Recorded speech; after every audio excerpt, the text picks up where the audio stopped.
My name is Jim Towns. I'm a filmmaker and a horror fan, and I also run a video podcast called 66 Horror Flix, which this speech will be on this week, actually.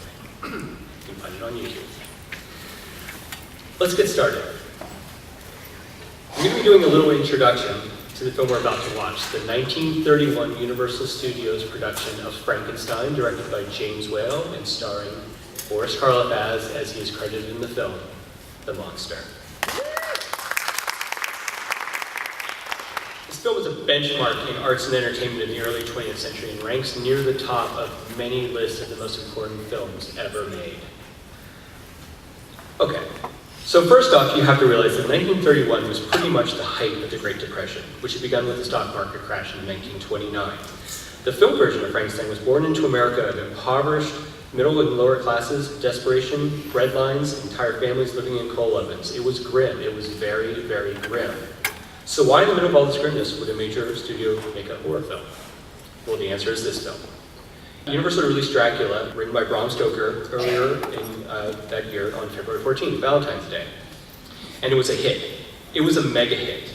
So in an effort to replicate that success, Universal was looking for other horror properties on which to base a follow-up film, and they picked Frankenstein, which had been written just over 100 years earlier.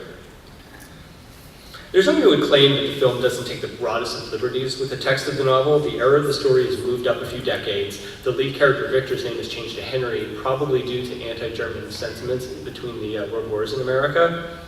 A great deal of the novel's story, the bracketing devices of the Arctic ship, Victor's childhood and his reasons for creating the monster, and much of the monster's own adventures are excised, although some of these concepts do show up a few years later in the sequel, Bride of Frankenstein. But undoubtedly, the most notable and controversial change made by the film is the monster himself. Many fans of the novel dislike how the film takes what seems to be in the book a sentient, thoughtful creature and renders him into like an unmanageable, violent brute bent on murder and destruction. And there was a time I shared that feeling, but then I started making movies myself and I learned a few things. First of all, no matter what you might think, fiction and film are not a one-to-one ratio. Things that work within one medium do not function right in the other. It takes an average person about 2 to 5 hours to read a novel. Frankenstein is 70 minutes long, which is typical for its era.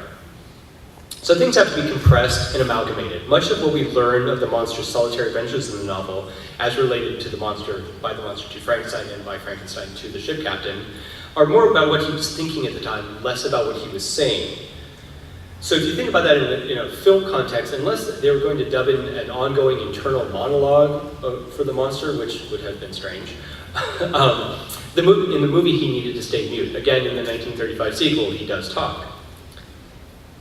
But with those limitations sometimes comes something more sublime.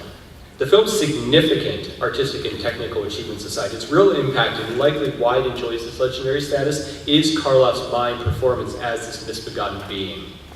The more horrific elements of the movie were what captivated audiences at the time, but with the benefit of perspective, I think we can look at this creature and feel not only sympathy, but a kind of kinship.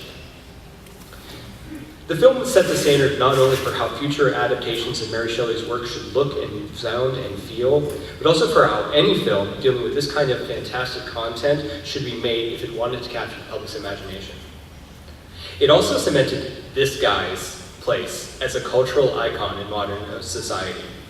Boris Karloff's appearance in the film, created by makeup artist Jack Pierce, is probably the most recognizable special effect in history.